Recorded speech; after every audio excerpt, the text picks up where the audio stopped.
بسم اللہ والحمد للہ والصلاة والسلام علی سیدنا و مولانا رسول اللہ وعلی آلہ وصحبہ ومن والاه اما بعد۔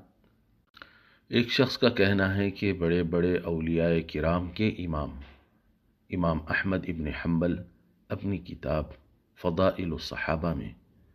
معاویہ بن ابی سفیان کے فضائل کا باب باندھے ہیں، تو اولیاء کرام کو ماننے والے ان کے فضائل کا انکار کیسا کر سکتے ہیں؟ تو جاننا چاہیے کہ بزرگوں کے امام ہونا یہ کوئی دلیل شرعی نہیں ہے، کیونکہ بزرگوں کے امام معصوم نہیں ہوتے ہیں، معصوم انبیاء علیہم السلام ہوتے ہیں۔ ہر ایک سے خطا کا امکان رہتا ہے، جیسا کہ امام مالک رحمۃ اللہ علیہ کا قول مشہور ہے۔ آپ روضہ نبی صلی اللہ علیہ وآلہ وسلم کی طرف اپنے ہاتھ سے اشارہ کر کے فرماتے تھے، کل یؤخذ من قولہ ویرد الا صاحب هذا القبر، ہر ایک کا قول لیا بھی جا سکتا ہے، مسترد بھی کیا جا سکتا ہے، سوائے اس صاحب قبر کے قول کے۔ تو قاعدہ یہ ہونا چاہیے جو سیدنا مولا علی سے منقول ہے، الحق لا يعرف بالرجال وإنما يعرف الرجال بالحق فاعرف الحق تعرف اہلہ، کہ حق لوگوں سے اور شخصیات سے نہیں پہچانا جاتا ہے، بلکہ شخصیات حق کے ذریعے پہچانے جاتے ہیں۔ تو حق کو تو پہچان لے،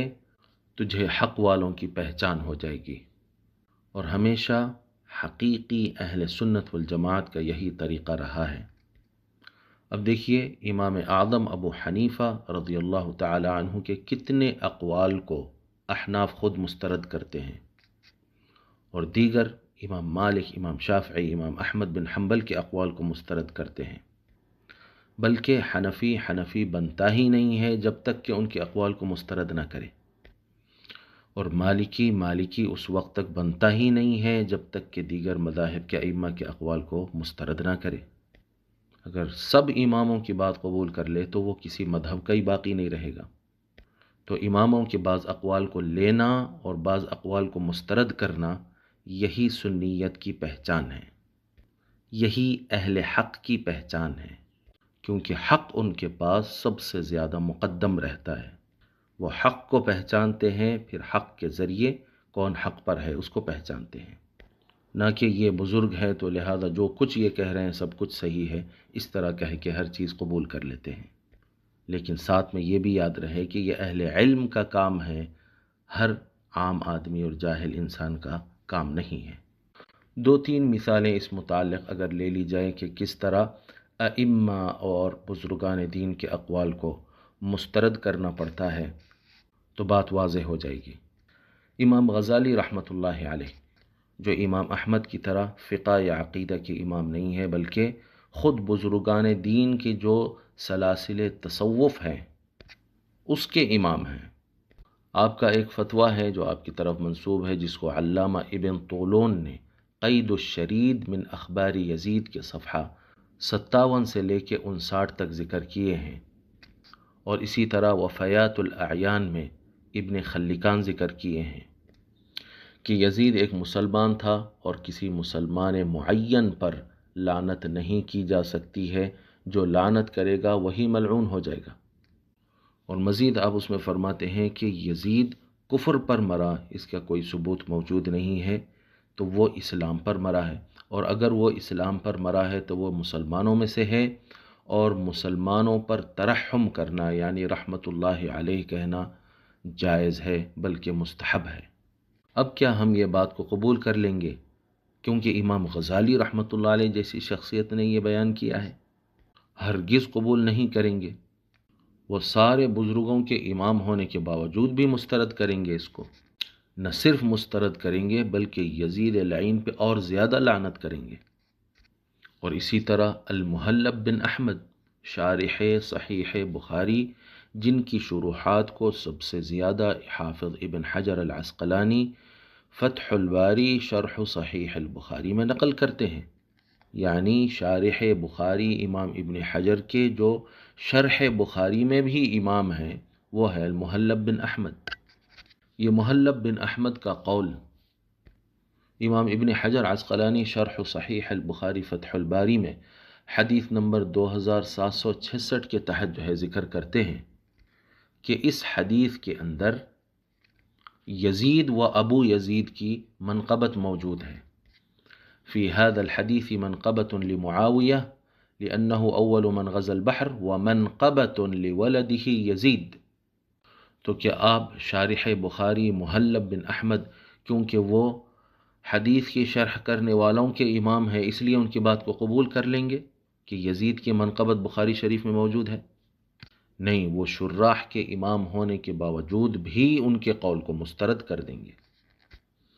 اور اسی طرح قاضی ابو بکر بن العربی 6ویں صدی ہجری کے بڑے علامہ اور امام گزرے ہیں. بطور خاص علم القرآن میں آپ کا بہت بڑا کارنامہ ہے جو آپ نے احکام القرآن لکھی، جس کی طرف سارے لوگ محتاج رہتے ہیں. لیکن آپ نے اپنی کتاب العواصم من القواسم کی صفحہ 232 میں کہ جو لوگ امام حسین علیہ السلام کو قتل کرنے کے لیے نکلے وہ جو ہے تأویل کے تحت نکلے ہیں اور حضور نبی اکرم صلی اللہ علیہ وآلہ وسلم کی حدیث کی تعمیل میں نکلے ہیں.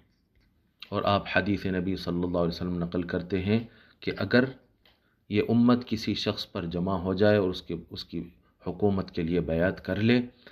اور اس کے بعد پھر اس کے خلاف کوئی شخص بھی نکلے تو اس کی گردن مار دو تلوار سے، چاہے وہ کوئی بھی ہو. تو اس میں آپ واضح طور پہ بتا رہے ہیں کہ قاتلین حسین حدیث نبی پہ عمل کرتے ہوئے امام حسین کو قتل کیے ہیں.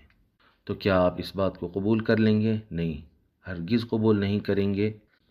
بلکہ اگر آپ بڑے بڑے علماء کے امام ہیں اور احکام القرآن کے مصنف ہیں تب بھی اس کے باوجود آپ کے قول کو مسترد کر دیں گے. اور اسی طرح امام ابن کثیر روایت نقل کیے ہیں اپنی کتاب البدایہ والنہایہ میں کہ یزید متبع سنت تھا. تو کیا امام ابن کثیر اور امام الحفاظ والمحدثین ہونے کی وجہ سے ان کی بات کو کیا آپ قبول کر لیں گے؟ ہرگز قبول نہیں کریں گے. امام الحفاظ ہونے کے باوجود اور امام المحدثین اور امام المفسرین ہونے کے باوجود بھی آپ کے قول کو مسترد کر دیں گے. تو بالکل اسی طرح امام احمد ابن حنبل بھی اگر کوئی بات اس طرح کی یزید یا ابو یزید کے متعلق نقل کیے ہیں تو کیونکہ آپ بھی کوئی نبی نہیں ہیں، جس طرح امام اعظم سمیت دیگر سارے ائمہ کے بعض اقوال لیے جاتے ہیں، بعض اقوال مسترد کیے جاتے ہیں، اسی طرح امام احمد کے اس قول کو بھی چھوڑ دیا جائے گا. اور دیگر ائمہ سے جس طرح ان کے جتنے خیر کے کام ہیں وہ سب قبول کیے جائیں گے، اسی طرح امام احمد کے دیگر جو دین کے بڑی خدمات ہیں اور علم ہے وہ جو ہے لے لیا جائے گا. یہ رہا جواب کا پہلا حصہ. اب رہا جواب کا دوسرا حصہ کہ امام احمد نے کیا ان روایتوں کو نقل کرتے ہوئے ساتھ میں یہ فرمایا ہے کہ یہ فیصلہ کن بات ہے، اس کو بس تمہیں قبول کر لینا ہے، یا آپ نے سند کے ساتھ روایت کو نقل کر دیا ہے کہ یہ سند ہے، دیکھو اس کو دیکھ لو، اگر یہ لینے کے قابل ہے تو قبول کرو اور لینے کے قابل نہیں ہے تو اس کو چھوڑ دو. جس طرح ساری کتب حدیث میں محدثین کا طریقہ ہوتا ہے. کوئی امام اگر اپنی حدیث کی کتاب میں کوئی روایت کو لاتے ہیں سند کے ساتھ تو اس کا معنی یہ نہیں ہوتا ہے کہ یہ بات تمہیں قبول کر لینا ہے اور یہ فیصلہ کن بات ہے، سوائے وہ کتابوں کے کہ جن کو صحیح کہا جاتا ہے، جیسا صحیح البخاری، صحیح مسلم، صحیح ابن خزیمہ، صحیح ابن حبان. اس میں امام یہ بتانا چاہتے ہیں کہ یہ میرے نزدیک بالکل صحیح روایت ہے، قابل قبول روایت ہے. لیکن دیگر جو کتب حدیث ہوتی ہیں اس میں امام ایک روایت جو ان کو پہنچتی ہے اس کو سند کے ساتھ نقل کر دیتے ہیں. بعد میں جو اس کو پڑھنے والے ہوتے ہیں ان کا کام ہوتا ہے محدثین میں سے اور علماء میں سے کہ اس کی سند کو دیکھے، اگر قابل قبول سند ہے تو اس کو قبول کر لے، قابل قبول نہیں ہے تو اس کو مسترد کر دے. بلکہ بعض ائمہ نے یہاں تک بیان کیا ہے کہ اگر کوئی امام سند کے ساتھ کوئی روایت کو نقل کرے تو اس کا مطلب یہ ہو رہا ہے کہ گویا کہ وہ بتا دے رہے ہیں کہ دیکھو یہ جو بات آئی ہے اس سند کے ساتھ آئی ہے، اس کو جانچ لو. اور اگر بغیر سند کے بیان کرے کوئی بڑے امام تو اس کا معنی یہ ہے کہ مجھے اس بات پر بھروسہ ہے لہذا اس کو قبول کر لو، جیسا کہ التمہید لما فی الموطا من المعانی والاسانید میں امام ابن عبد البر ذکر کرتے ہیں۔ آپ فرماتے ہیں ہمارے بعض اصحاب نے کہا ہے مراسیل الثقات اولا من المسندات، ثقہ اماموں کے ذریعے جو باتیں روایتیں نقل ہوتی ہیں وہ اگر سند کے ساتھ بیان ہوں تو اتنی معتبر نہیں رہتی ہیں، اگر بغیر سند کے بیان ہو تو زیادہ معتبر رہتی ہے۔ اور مزید وضاحت کے لیے فرماتے ہیں وَاعْتَلُّوا بِأَنَّ مَنْ أَسْنَدَ لَكَ فَقَدْ أَحَالَكَ عَلَى الْبَحْثِ عَنْ أَحْوَالِ مَنْ سَمَّاهُ لَكَ، کہ اس کی وجہ یہ ہے کہ جنہوں نے سند بیان کیا ہے تو گویا کہ انہوں نے وہ سند کے راویوں کو تمہارے سامنے پیش کر دیا ہے کہ انہیں جانچ لو، لیکن جن اماموں نے وَمَنْ أَرْسَلَ مِنَ الْأَئِمَّةِ حَدِيثًا مَعَ عِلْمِهِ وَدِينِهِ وَثِقَتِهِ فَقَدْ قَطَعَ لَكَ عَلَى صِحَّتِهِ وَكَفَاكَ النَّظَرَ، لیکن جن اماموں نے بغیر سند کی حدیث کو بیان کر دیا اور ان کی علمیت اور ان کی دینداری اور ان کی ثقافت معروف ہو تو گویا کہ انہوں نے قطعی فیصلہ کر دیا کہ یہ بات درست ہے اور آپ کو اس پہ غور کرنے کی ضرورت ہی نہیں ہے۔ تو اس قاعدے کے تحت امام احمد فضائل الصحابہ میں معاویہ بن ابی سفیان کے جو فضائل بیان کیے ہیں تو وہ سند کے ساتھ بیان کیے ہیں یا بغیر سند کے بیان کیے ہیں؟ جب وہ سند کے ساتھ بیان کیے ہیں تو اس کا مطلب یہ ہوا کہ یہ سند ہے تمہارے سامنے، اسے جانچ لو، اگر صحیح ہے تو قبول کرو ورنہ رد کرو، میں اس کی کوئی ذمہ داری نہیں لیتا۔ تو گویا کہ امام احمد ہم سے یہ چاہتے ہیں کہ ہم اس کی سند کو جانچیں۔ تو امام احمد اگر ان روایتوں کو قبول کرنے کے لیے دیے ہی نہیں ہیں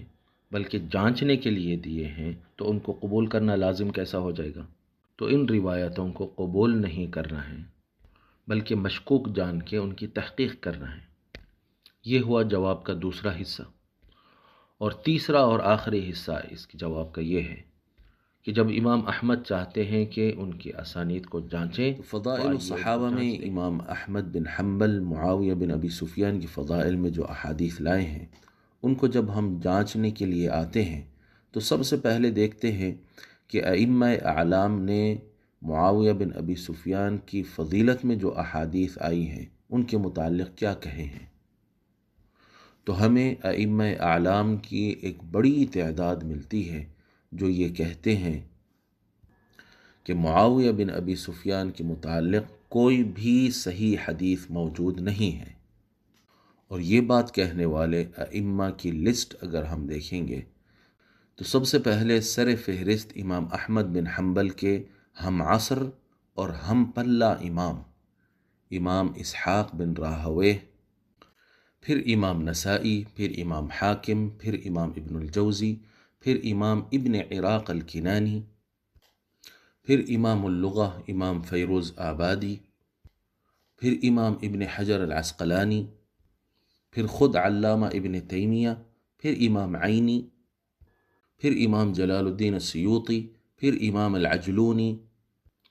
یہ سب اس چیز پر اتفاق کرتے ہوئے نظر آتے ہیں کہ لا يصح عن النبی صلی اللہ علیہ وآلہ وسلم فی فضل معاویہ بن ابی سفیان شیء، کہ معاویہ بن ابی سفیان کے متعلق نبی کریم صلی اللہ علیہ وآلہ وسلم سے کوئی حدیث صحیح موجود نہیں ہے، بلکہ امام بخاری رحمۃ اللہ علیہ خود اس چیز سے اتفاق کرتے ہیں۔ چنانچہ امام ابن حجر العسقلانی فتح الباری میں فرماتے ہیں کہ امام بخاری اپنے شیخ اسحاق بن راہویہ کی بات سے اتفاق رکھتے ہیں کہ فضل معاویہ بن ابی سفیان میں کوئی صحیح حدیث موجود نہیں ہے، اسی لیے آپ نے باب ذکر معاویہ کہا ہے، باب فضائل معاویہ کہہ کے باب نہیں باندھا۔ بلکہ عجیب بات یہ ہے کہ خود امام احمد ابن حنبل یہی رائے رکھتے ہیں۔ چنانچہ فتح الباری شرح صحیح البخاری میں امام ابن حجر العسقلانی امام ابن الجوزی کے حوالے سے بیان کرتے ہیں کہ امام احمد بن حنبل کے فرزند حضرت عبداللہ اپنے والد سے سوال کیے کہ علی و معاویہ کے متعلق آپ کیا کہتے ہیں؟ تو کچھ دیر امام احمد سر جھکا کے غور کیے، پھر اس کے بعد فرمائے کہ اس بات کو جان لو کہ علی کثیر الاعداء آدمی تھے، تو آپ کے اعداء آپ کے اندر کوئی عیب تلاش کیے لیکن انہیں نہیں ملا، تو ان لوگوں نے ایک ایسے آدمی کو لے لیا جو علی سے جنگ کیا، بس اس کے خوب فضائل بیان کرنے لگے علی کی دشمنی میں، علی کے خلاف سازش کے طور پہ۔ فأشار بهذا إلى ما اختلقوه لمعاوية من الفضائل مما لا أصل له، پس اس قول کے ذریعے امام احمد ان روایتوں کی طرف اشارہ فرما دیے کہ جو معاویہ بن ابی سفیان کے فضائل میں لوگوں نے گھڑی ہے اور اس کی در حقیقت کوئی حقیقت ہی نہیں ہے۔ پھر امام ابن حجر فرماتے ہیں معاویہ بن ابی سفیان کے فضائل میں کثیر احادیث آئی ہیں، لیکن سند کے اعتبار سے ان میں ایک روایت بھی درست نہیں ہے،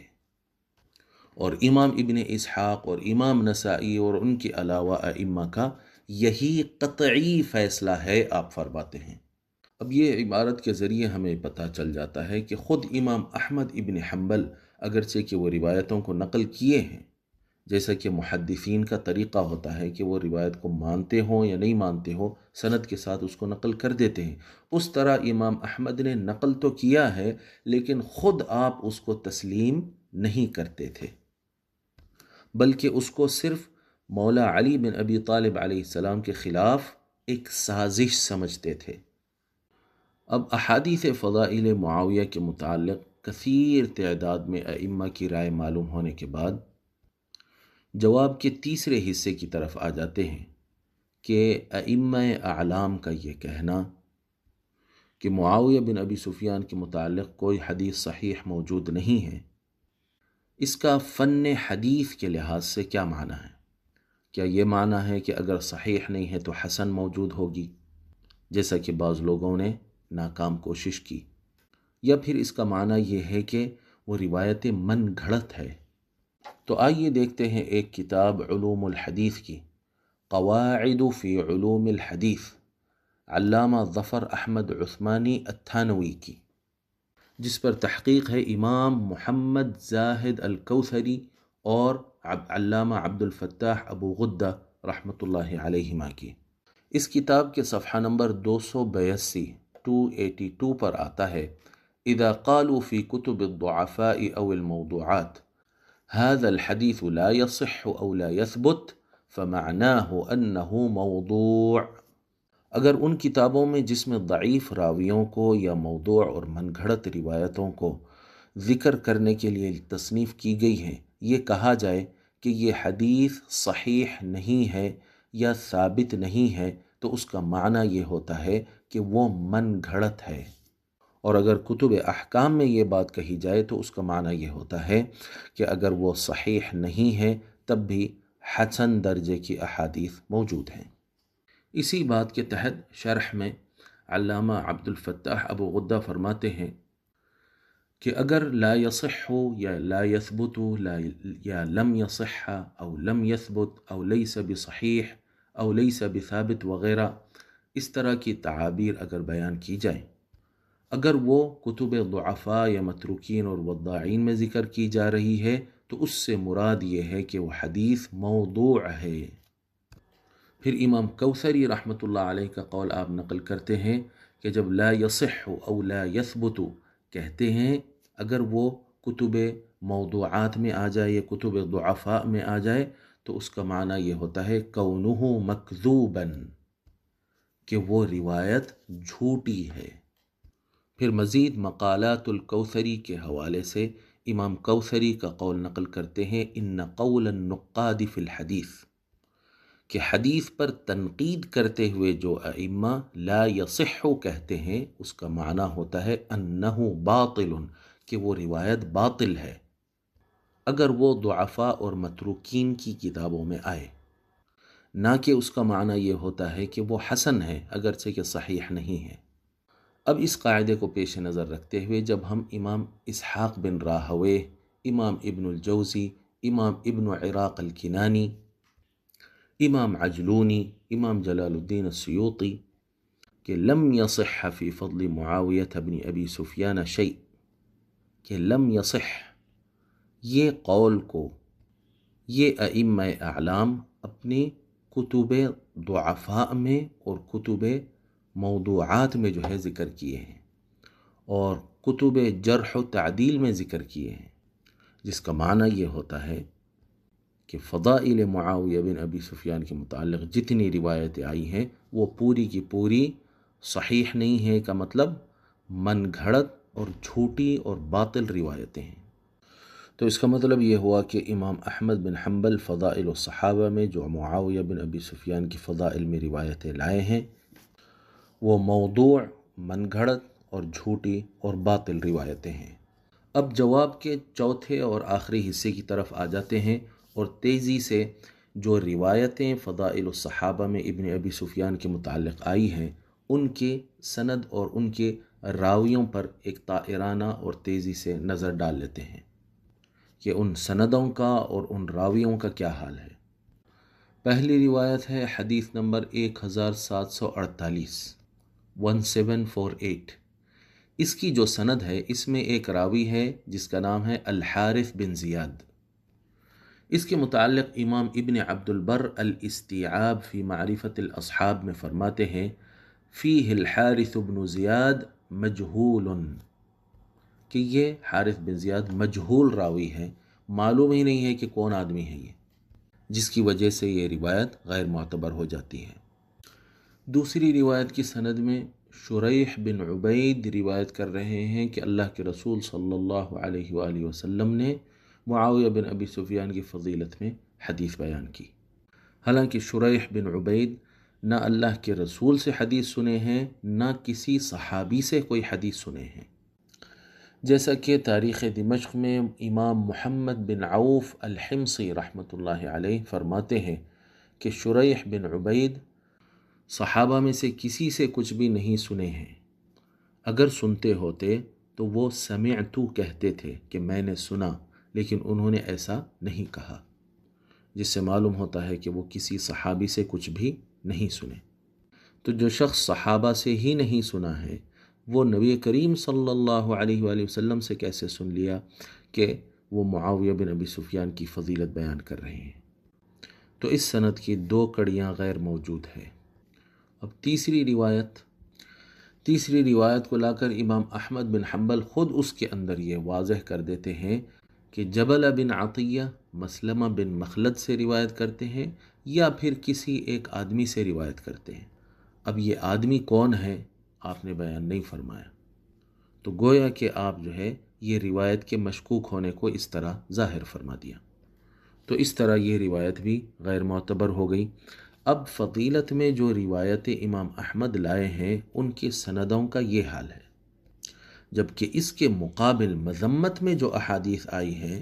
وہ صحیح البخاری میں، صحیح مسلم میں اور دیگر کتب حدیث میں صحیح اسانید کے ساتھ موجود ہیں، جیسا کہ صحیح البخاری میں آتا ہے ویح عمار تقتلہ الفئۃ الباغیہ یدعوہم الی الجنۃ ویدعونہ الی النار۔ عمار پر مجھے رحم آتا ہے کہ اسے ایک باغی ٹولہ قتل کر دے گا جو انہیں وہ جنت کی طرف بلاتا ہوگا، لیکن وہ باغی ٹولہ اسے دوزخ کی طرف دعوت دیتا ہوگا۔ اور پورے ائمہ حدیث اور شراح حدیث اور ائمہ فقہ اور ائمہ عقیدہ کا اس بات پر اتفاق ہے کہ اس حدیث شریف سے مراد معاویہ بن ابی سفیان کا ٹولہ ہے جس کا سردار معاویہ بن ابی سفیان ہے۔ تو اس میں حضور معاویہ بن ابی سفیان کو باغی ٹولے کا امام اور دوزخ کی طرف دعوت دینے والا کہہ رہے ہیں۔ اور صحیح مسلم کی حدیث جب حضور صلی اللہ علیہ وسلم نے کچھ لکھوانے کے لیے معاویہ بن ابی سفیان کو بلا بھیجا تو 2 مرتبہ نبی کے حکم کی تعمیل میں نہ آنے کی وجہ سے اللہ کے رسول صلی اللہ علیہ وآلہ وسلم نے بد دعا دی اور فرمایا لا اشبع اللہ بطنہ، اللہ کرے اس کا پیٹ کبھی نہ بھرے۔ امام بیہقی فرماتے ہیں کہ اس کے بعد پھر معاویہ بن ابی سفیان کا پیٹ زندگی بھر کبھی نہیں بھرا۔ تو یہ حدیث صحیح مسلم میں موجود ہے۔ اور مسند احمد میں امام احمد یہ حدیث روایت کرتے ہیں کہ خلافت راشدہ کے بعد کاٹ کھا جانے والی بادشاہت آ جائے گی، اور با اتفاق علماء اور ائمہ خلفاء راشدین کے بعد سب سے پہلا حاکم معاویہ بن ابی سفیان ہے۔ اور یہ حدیث صحیح الاسناد ہے۔ تو مذمت میں ایسی احادیث صحیحہ متواترہ موجود ہیں کہ گویا کہ براہ راست آپ اللہ کے رسول صلی اللہ علیہ وسلم سے ہی یہ سن رہے ہیں، اور اس کے مقابل فضائل میں من گھڑت موضوع، جھوٹی، باطل یا زیادہ سے زیادہ ضعیف روایتیں موجود ہیں۔ تو علم الحدیث کے لحاظ سے کہ صحیح اور ضعیف دلیلوں اور روایتوں کا آپس میں اگر ٹکراؤ ہو جائے تو ضعیف کو چھوڑ دیا جاتا ہے اور صحیح کو لے لیا جاتا ہے۔ جیسا کہ اصول الفقہ کی کتاب الوجیز فی اصول الفقہ الاسلامی میں آتا ہے کہ راوی کے اندر اگر ایسا کوئی قرینہ پایا جائے جس سے اس روایت کی تأکید حاصل ہوتی ہو، یعنی وہ روایت پکی ہے یہ ثابت ہوتا ہو، تو اس روایت کو دوسری روایت پر ترجیح دے دیا جائے گا۔ جیسا کہ ایک روایت میں واسطے زیادہ ہوں، دوسری میں کم ہوں، تو جس سند کے واسطے کم ہیں یعنی راوی کم ہیں اس روایت کو ترجیح دے دیا جائے گا۔ یا سننے والا قریب ہو، دوسری روایت میں سننے والا دور ہو تو قریب والے کو قبول کر لیا جائے گا۔ یا سننے والے روایت کرنے والے بڑے صحابہ ہوں، اس کے مقابل چھوٹے صحابہ روایت کر رہے ہوں تو بڑے صحابہ کی روایت کو قبول کر لیا جائے گا۔ یا جن کو زیادہ صحبت ملی ہے ان کے مقابل کم صحبت والے اگر روایت کر رہے ہیں تو زیادہ صحبت والوں کو قبول کر لیا جائے گا۔ اب مذمت و فضائل کی روایتوں کو اگر سامنے رکھا جائے تو مذمت کی حدیثیں حضرت ابو سعید الخدری جیسے جلیل القدر صحابی، حضرت ابو ہریرہ، حضرت عبداللہ ابن عباس، حضرت ام المؤمنین ام سلمہ رضی اللہ عنہ، اور خود حضرت عمار ابن یاسر رضی اللہ عنہ، اور حضرت حذیفہ بن الیمان رضی اللہ عنہ جیسے جلیل القدر اصحاب نبی صلی اللہ علیہ وسلم روایت کر رہے ہوں، اور اس کے مقابل فضائل کی حدیثوں کو اگر لے لیا جائے جو امام احمد فضائل الصحابہ میں ذکر کیے ہیں، تو کہیں راویوں کی چین کٹی ہوئی ہے، کہیں ایسے راوی موجود ہے جن کے متعلق محدثین کو کوئی خبر ہی نہیں ہے کہ یہ کون انسان ہے، اور کہیں ایسا آدمی روایت کر رہا ہے جو نہ نبی سے سنا ہے نہ صحابہ سے سنا ہے، تو ایسی صورت میں ایسی روایتوں کو مسترد کر دیا جاتا ہے اور جو احادیث صحیحہ ہیں ان کو قبول کر لیا جاتا ہے۔ واللہ ورسولہ اعلم و احکم۔